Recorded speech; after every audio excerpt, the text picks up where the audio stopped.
The teller told him the fee was $30. She said it with the kind of practiced apology that wasn't an apology at all. It was information. A fact, like the time or the date. Arthur Vance stood at the counter. He did not move. His pension withdrawal form, filled out in his neat, blocky handwriting, lay between them on the worn marble. He had worked for 41 years at the steel mill. Now that the mill was gone and his wife Mary was gone, he was taking the final lump sum. The number on the form was significant. The $30 was not. It was the principle.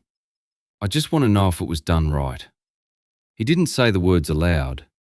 He just looked at the young woman, whose name tag read Caitlin, and waited. She shifted her weight. Caitlin had not been trained for this kind of silence. She had been trained for transactions. He said, "That isn't right." His voice was low, not angry. It was the voice of a man stating a fact of his own. The sky is blue. Water is wet. You do not charge a man to take back his own money. The line behind him was growing. A woman with a stroller sighed. A man in a contractor's sweatshirt checked his phone. Caitlin's smile faltered.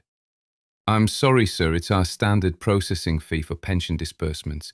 It's for the wire transfer and the cashier's check." He said nothing. He simply stood there, a quiet obstacle in the flow of a Tuesday morning. His stillness was profound. It was not the angry stillness of confrontation, but the deep-rooted stillness of an old tree. He was not going to be moved. Caitlin spoke into the small microphone on her desk. "Mr. Davies, I need you at teller 4. A moment later, the branch manager emerged from a glass-walled office. Mr. Davies wore a suit the colour of a storm cloud and shoes that reflected the fluorescent lights. He buttoned the jacket as he walked. It was a gesture of preparation, of girding for a minor but necessary battle. He smiled before he arrived. "Arthur Vance," he said, his voice smooth. "Good to see you. We have all your paperwork ready to go." "Caitlin has been helping me," Arthur answered. "She says there is a fee." "Yes, the $30 service charge," Davies said, his smile unwavering. "A simple administrative cost." He spread his hands in a gesture of transparent reasonableness. It was a gesture he had likely perfected in a seminar. It did not work on Arthur. "I'd like to see the policy that requires it," he said. "Not the fee schedule, the policy." Davies's smile tightened by a millimetre, the only sign of a crack in the professional facade. "Of course," he said. "Why don't we step into my office where we can be more comfortable?" He gestured toward the glass room. He did not want this conversation in the open lobby. He wanted it contained. Arthur picked up his form. He did not look at the people in line.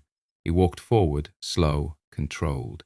He wore work boots, the leather creased and scuffed but clean. There was a faint dusting of sawdust on the cuffs of his corduroy trousers, a ghost of the workshop where he now spent his mornings. In the office, the chair sighed as he sat. Davies closed the door, shutting out the sounds of the bank. The room went quiet. It was a manufactured quiet, the kind that institutions use to assert control. Davies sat behind his large empty desk. A single family photo stood at the corner, the smiles bright and professional. "Now," he began, "our bank, like any financial institution, has updated its service agreements over the years to reflect the costs of modern banking." Arthur Vance placed a worn, folded piece of paper on the polished wood. It was a pay stub from his last week at the mill in 2008. He then placed his pension statement next to it. He did not place them as evidence. He placed them as anchors, to remind the room and the man in it what they were actually talking about. Not a service, not a product, a life's work. To understand why he did not simply pay the $30, you have to go back 3 weeks. To his kitchen table, a solid oak thing he'd built with his father in 1972. The winter sun was weak, casting long shadows across the linoleum floor. Mary had been gone for 6 months. The silence in the house was still a surprise sometimes. He would turn to tell her something, a thought about the garden, or a piece of news from the radio, and the quiet would answer him. It was in that quiet that he finally faced the boxes of paperwork she had kept so meticulously. Tax returns, warranties, insurance policies. He was sorting them, not out of a sense of duty, but in search of a path forward. The house needed a new roof. The furnace was making a noise he didn't like. Taking the pension as a lump sum was the answer. It felt like a betrayal of their old plan, the one where they would draw it down slowly, month by month, to fund trips they never took. But practicality had its own demands now. In a shoebox labeled Mill Pension, he found a trove of documents, decades of statements, notices of policy changes, and, at the very bottom, the original packet he'd been given on his first day. It was dated August 1972. Inside, tucked within a welcome letter from the company president, was a thin government pamphlet. The paper was yellowed and brittle at the edges. It was printed in dense black type. The title read, "Your New Rights as a Worker, Understanding Federal Retirement Security." It was an explainer for a new law, a sweeping piece of legislation designed to protect workers from corporate malfeasance and pension fund collapses. Arthur sat and read it. He read it 3 times. His finger, thick and calloused, traced the words. The language was formal, bureaucratic, but the intent was clear. The law established that the people managing a pension plan had a fiduciary duty. They were required to act solely in the interest of the participants. Then he found the specific passage. It was in a section about prohibited transactions. It stated that a fiduciary could not use plan assets for its own benefit, and it explicitly forbade levying fees against a participant's vested principal for the simple act of distribution. The fee had to be for a specific additional service requested by the participant, not for the fundamental transaction of withdrawal itself. He read the sentence again. A charge for a cashier's check was not a charge on the principal, but a processing fee or an administrative cost for the act of dispersing the funds was. The distinction was subtle. It was the kind of distinction that a corporation might count on an ordinary person to miss. Arthur did not miss it. He took the pamphlet in the small, spiral-bound notebook to the town library the next day. He sat at a dusty carrel in the back, the kind with a small brass lamp that hummed.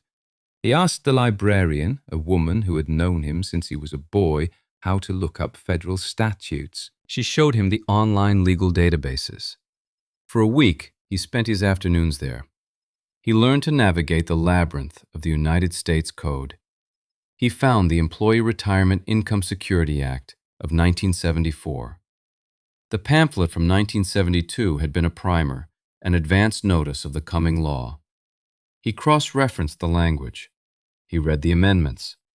He read the case law summaries, stories of other people, in other places, who had fought over the meanings of these words. He found that the core provision, the one about fiduciary duty and prohibited fees against principal, had never been repealed. It had been clarified, expanded, and litigated, but its foundation remained solid. He wrote the specific citation in his notebook. 29 U.S. Code, Section 1106, Prohibited Transactions. He wrote down the subsection A1D. Some men collect problems. He collected patience. He closed the notebook. He had done the homework decades before the test was announced. This was not about the $30. It was about the rule. The rule mattered because the promise mattered. The promise had been made in the mill's noisy canteen in the summer of 1974. A man from the Department of Labor had come to speak to them. He was a small man in a rumpled suit, but he spoke with a quiet authority that cut through the cynicism of the factory floor. He explained the new law. He told them that their pension was not a gift from the company. It was their deferred wages. It was their money, held in trust for them. He told them the government was now standing behind that promise, that their money would be there for them untouched when they needed it. Arthur was 24 then, strong and full of a future he couldn't yet see. He stood at the back of the room with his friends, men he would work alongside for the next 35 years. They listened.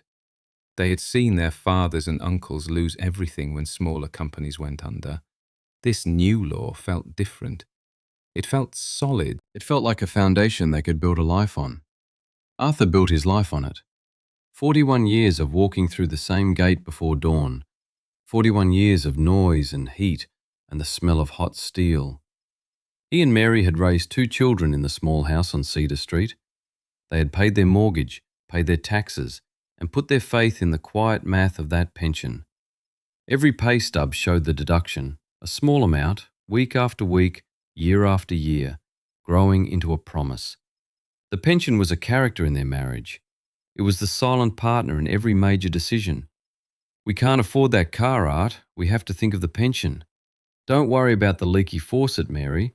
The pension will let us hire a real plumber one day. It was their future, quantified and recorded. Mary had been the one who understood its profound importance. She had been a bookkeeper before the children were born. She understood that a promise on paper was only as good as the people who honoured it. She would look over his annual statements, her lips pursed in concentration. "It's all there," she would say, a quiet note of satisfaction in her voice. "It's all correct."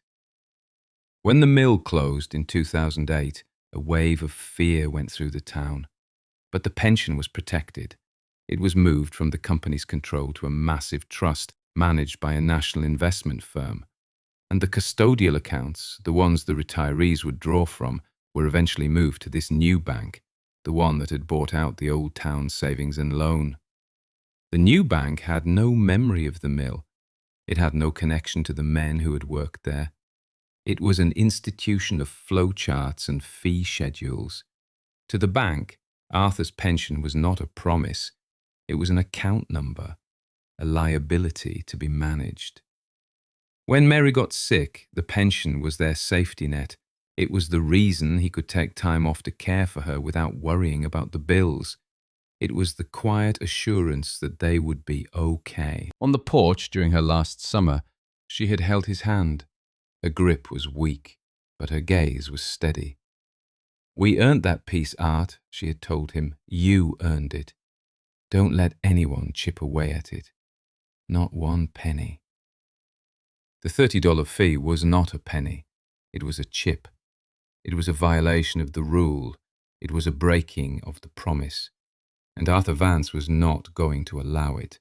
He was not just fighting for himself. He was fighting for the man from the Department of Labor, for the men he had stood with in the canteen, for Mary. He was holding the institution to its word, a word it had forgotten it ever spoke. Back in Mr. Davies's office, the air was thick with a polite, unyielding tension. The manager slid a glossy trifold brochure across the polished desk. "Here is our current fee schedule, Mr. Vance, approved by our corporate board and in full compliance with all banking regulations." He tapped a line item under the Account Services heading. "Pension and Trust Disbursement Fee, $30. See, it's quite standard." Arthur looked at the brochure. He did not touch it. Instead, he reached into the inner pocket of his coat and retrieved the old pamphlet from 1972. He unfolded it carefully, the creases deep and permanent. He laid it on the desk next to the bank's shiny brochure. The contrast was stark. One was an artifact of history, the other a product of marketing. "This is from the United States Department of Labor," he said, his voice even. "It explains the federal law that governs this transaction, the one passed in 1974. Davies glanced at the yellowed paper, a flicker of annoyance in his eyes. He saw it as a piece of irrelevant history, a sentimental relic. "Sir, with all due respect, that document is over 40 years old. Banking has changed. The regulatory environment is vastly more complex now." That was his first argument, an appeal to the irrelevance of the past. Arthur did not argue back. He did not raise his voice. He simply tapped a paragraph on the old pamphlet. The law hasn't changed on this point. He spoke with the quiet certainty of a man who had done the reading. Section 406, it says a plan fiduciary cannot charge administrative fees against a participant's principal for the act of distribution. Davies leaned back, adopting the patient tone of a teacher explaining a simple concept to a difficult student. I understand your concern, he said, but you're misinterpreting the roles here. The Mills Pension Trust is the fiduciary.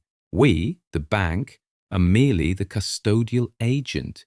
We provide a service, the secure transfer of funds, the printing of a cashier's check, and that service has a cost. That was his second argument, a technical deflection, a legal distinction designed to create a loophole. He was confident in this point. It was the line their own lawyers had likely provided them. Arthur did not blink. He said nothing for a long moment. He let the manager's words hang in the silent office. Then he spoke again, his gaze fixed on Davies. The law is clear. It applies to any party acting in a fiduciary capacity during the transaction. When you take control of the funds for disbursement, you are acting in that capacity. You have a duty to act in my interest, not your own. Davies's composure began to fray. The smile was gone, replaced by a tight professional mask. He steepled his fingers. Look, Mr. Vance, let's be practical. It's $30. It is the cost of doing business in the modern world. We have systems, procedures. I can't just press a button and waive a fee that's built into the core of our transaction software. It's an automated charge. That was his third argument, an appeal to the tyranny of the system, the suggestion that they were both just cogs in a machine that could not be stopped. Arthur Vance leaned forward just an inch. Then the system is wrong. The words were not an accusation. They were a diagnosis. Quiet. Final. The room went silent again. The hum of the computer on Davies's desk was the only sound. Davies had tried 3 arguments, each weaker than the last. He had tried dismissing the past, deflecting responsibility, and pleading impotence. None of it had worked. The old man in the work boots had not been moved. The standoff held for a full minute. Mr. Davies, a man accustomed to smooth transactions and deferential customers, was at a loss. He had no more arguments. He had only his authority, and his authority was proving insufficient. He cleared his throat. I believe we have a difference in interpretation, Mr. Vance. He said it as if they were discussing a passage of literature, not a federal statute. I'm going to have to consult with our corporate legal department to get some clarity on this for you. He reached for his phone, his movements stiff. It was a retreat disguised as an escalation. He was calling for reinforcements. He pressed the button for his speakerphone, filling the small office with the sound of a ringing line. A woman's voice answered, crisp and confident. This is Sarah Jennings. Davies quickly explained the situation, framing it as a customer misunderstanding an old piece of legislation. He was careful to use the term custodial agent and service fee. On the other end of the line, Sarah Jennings was brisk. She confirmed Davies's points without hesitation. The fee is for the service of the transaction, not a charge against the vested asset itself. It's a standard non-fiduciary charge, fully compliant. She sounded like she was reading from a script. She's correct, Mr. Davies. The age of the document he's presenting is not relevant to our current legally vetted fee structure. She was about to continue, to close the case, but Arthur spoke into the silence. He did not address Davies. He spoke to the disembodied voice from the speaker. Ask her to read the text of the Employee Retirement Income Security Act of 1974. Title 29, United States Code. Section 1106. Specifically, subsection A1D. There was a pause. The confidence in the lawyer's voice evaporated, replaced by a wary silence. "Who is this?" she asked. "Arthur Vance," he said. "It's my pension." Another pause, longer this time. On the open line, they could hear the faint, distinct clicking of a computer keyboard. It was the sound of an assumption being verified. It was the sound of confidence turning to caution. The clicking went on for what felt like an eternity. Mr. Davies shifted in his chair. He looked at Arthur, then at the phone, a knot of uncertainty tightening his features. The silence was the neutral party entering the room. It was the law itself being summoned from a distant server to sit in judgment. Finally, the lawyer spoke again. Her voice was completely different. The brisk assurance was gone. It was replaced by a flat, careful tone. "Mr.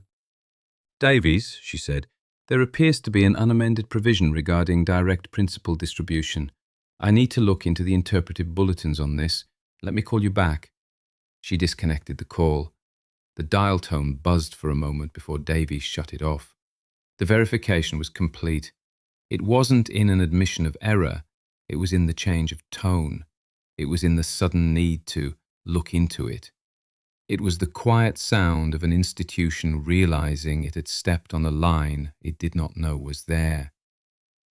Mr. Davies did not look at Arthur. He stared at the blank screen of his phone. The manufactured quiet of the office now felt heavy, real. Arthur waited. He had all the time in the world. He had already waited 41 years. An hour passed. The sun moved across the sky, and the light coming through the blinds in Davies's office shifted from cool morning white to a warmer afternoon yellow. Neither man spoke much. Davies made a few attempts at small talk about the weather, about the local high school football team. Arthur answered in single words. He was not there to make friends. He was there to see a thing through to its proper end. He sat in the chair, his hands resting on his knees. He looked like a man waiting for a bus. The phone rang, shrill in the quiet room. Davies snatched it up. He listened, his face growing paler. He said, "Yes, I understand, and, of course, and I will handle it." He hung up. He looked at Arthur, and for the first time the professional mask was gone. He looked tired. "Ms. Jennings has confirmed your interpretation of the statute, Mr. Vance. It seems our fee policy, while standard for most account types, does not apply to this specific kind of federally protected trust distribution. We apologise for the misunderstanding." He was trying to frame it as a simple error, a clerical oversight, a one-time mistake. "We will, of course, waive the $30 fee for you. We can process your withdrawal right now, in full." It was an offer of surrender on a single point. It was an attempt to contain the damage, to cut the infection out before it spread. He was hoping the old man would be satisfied with his small victory and go home. Arthur Vance did not move. He did not celebrate. He did not smile. He simply asked a question, a quiet, devastating question. "How many others have you charged?" The question landed on the desk between them like a stone. Davies stared at him. The implications of the question settled in the room, vast and expensive. This was no longer about one man and $30. It was about years of transactions. It was about every other retiree from the mill. It was about a systemic, profitable error. I wouldn't know," Davies stammered. "That's a corporate matter." Arthur knew he was lying, or if not lying, he was willfully ignorant. Arthur reached into his coat pocket again. He brought out the small, spiral-bound notebook. He opened it on the desk. Inside, in the same neat, blocky handwriting, was a list of names. John Carmichael, Frank Miller, David Chen, Peter Szabo. 27 names in all, men he had worked with, men who had retired in the last 12 years since this bank had taken over the town's savings and loan. "I've spoken to some of them," Arthur said. "They all paid the fee." They didn't think to question it. They trusted the bank. He slid the notebook across the desk. It came to a stop next to the glossy brochure. "You've been charging this fee for 12 years. Davies looked at the list of names. He looked at the old man who had compiled it. He saw now that he was not dealing with a disgruntled customer. He was dealing with something else entirely. He was dealing with a man who had done the work. A man who had brought receipts. The manager reached for the phone again. This time, he did not call the legal department. He called his regional vice president. His voice was low, urgent. "Sir," he said, "I think you need to come down to the branch. We have a situation." The resolution, when it came, was quiet. There was no shouting, no dramatic confrontation. There was only the quiet, grinding machinery of corporate damage control. The regional vice president, a man named Henderson, arrived an hour later. He was older than Davies, his suit more expensive, his professional calm more deeply ingrained. He did not try to argue. He did not try to make excuses. He understood the situation immediately. He sat down with Arthur in Davies's office. Davies was sent to go manage the branch. Henderson looked at the pamphlet. He looked at the notebook. He listened as Arthur explained the law, his explanation simple and direct. When Arthur was finished, Henderson nodded slowly.